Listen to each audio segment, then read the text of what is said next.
Code word launch authority is confirmed.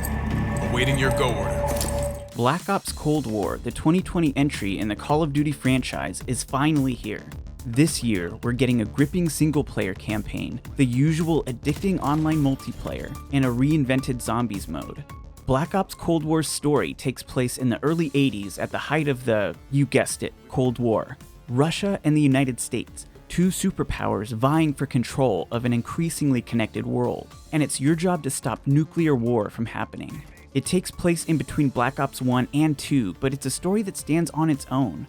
It's very accessible to players who didn't play the older games, but if you did, you'll appreciate some of the callbacks. Woods and Mason are back, and you get to play as Mason for a little bit, but the main character is your new, semi-customizable protagonist, Belle.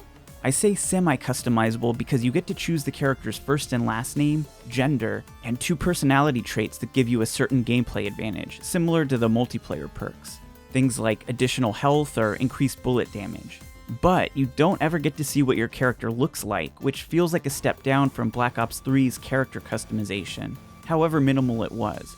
And there's no voice acting for your character.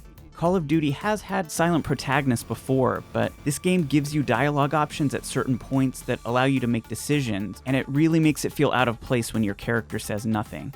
The campaign takes you all over the world, a welcome change from Modern Warfare's very similar looking environments. A philosophy of you can have any flavor you want as long as it's a desert or an abandoned Eastern European military base.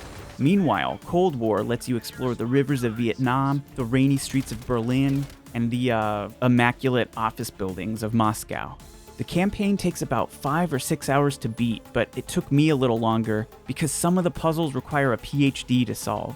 You'll play through the usual COD set pieces. At times, it feels like a greatest hits collection of scenarios ripped straight out of some of the older games. Let's go through the checklist. Hunker down and make a last stand against a wave of enemies while you wait for data to download. Check. Shooting other vehicles while your partner drives. Check. Breach the room in slow motion. Check. Stepping out of the elevator with your squad wearing heavy body armor and carrying LMGs. Check. Destroy the anti-aircraft gun so you can call in air support. Check. I'll cut them some slack. When you've been making Call of Duty games for 17 years, it's gotta be hard to innovate and do something new. The important thing is, it's still fun. They know how to make these games by now.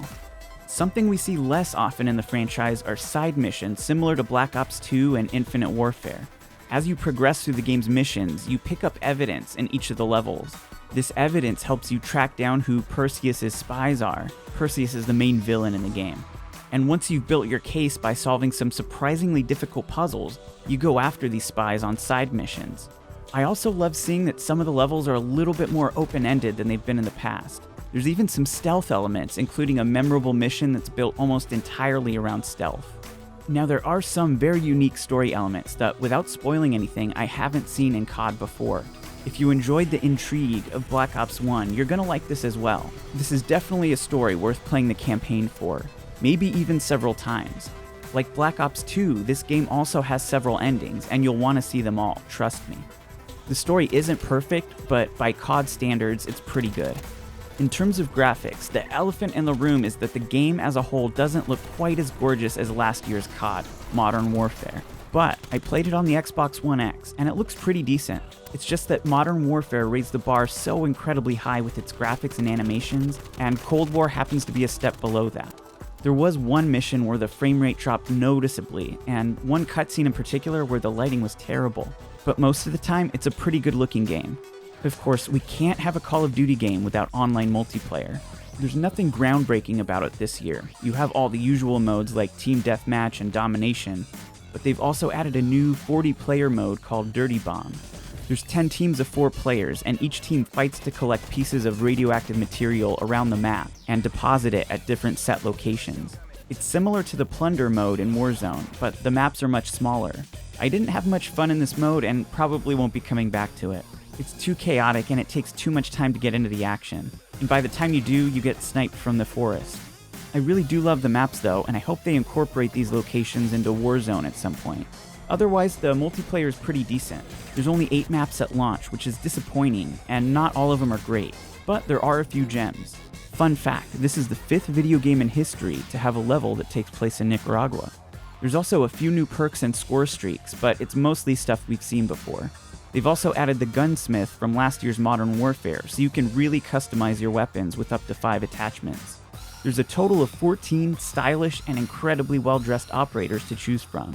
And we're definitely going to see more characters and outfits added in the battle passes over the next year. There's a lot of characters from the campaign who aren't here, so I imagine we'll see Mason, Hudson, and others in the future, for a price. I'd even love to see some of the specialists from Black Ops 3 and 4 come back, even if it doesn't make sense in the storyline. There were some really cool characters in those games. Don't get me wrong, just because it doesn't feel like a radically new experience doesn't mean it's bad. In fact, I'm probably going to put a ton of time into this game over the next year, especially if they start adding some better maps as time goes on. I just wish they had more maps and content at launch. Black Ops 4 shipped with 14 maps at launch, including some remakes. They could have even thrown a few remade maps into Cold War to keep some variety in the mix while we wait for the new stuff. The Zombies mode is back, and it's taking a completely different approach than the other Black Ops games. It feels a little more realistic, a little more grounded compared to where it was going in the previous games. Gone are the days of the starter pistol. You can now choose your own weapon loadout, just like multiplayer. And you can play as any of the multiplayer operators, so the game as a whole feels like a more cohesive experience. And your weapons share levels and attachments between multiplayer and zombies.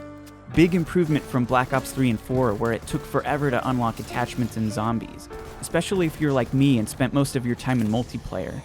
Zombies in Cold War feels like the most polished version of zombies we've seen in Call of Duty. It's the most fun I've had with the mode in a long time. They've made it clear what you need to do to move on to the next step of the level. It was way too cryptic in previous games. The steps to upgrade your weapons using the Pack-a-Punch machine felt obscure, and if you didn't look up how to do it online, I never could have figured it out.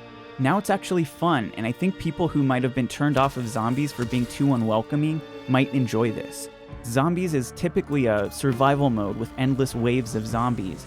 You can call in a helicopter to get you out of there after round 10, and if you keep playing, you get another chance to escape every 5 rounds after.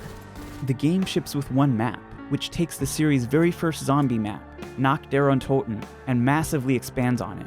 It's a great map, but I would have loved to have seen at least one more to keep things fresh.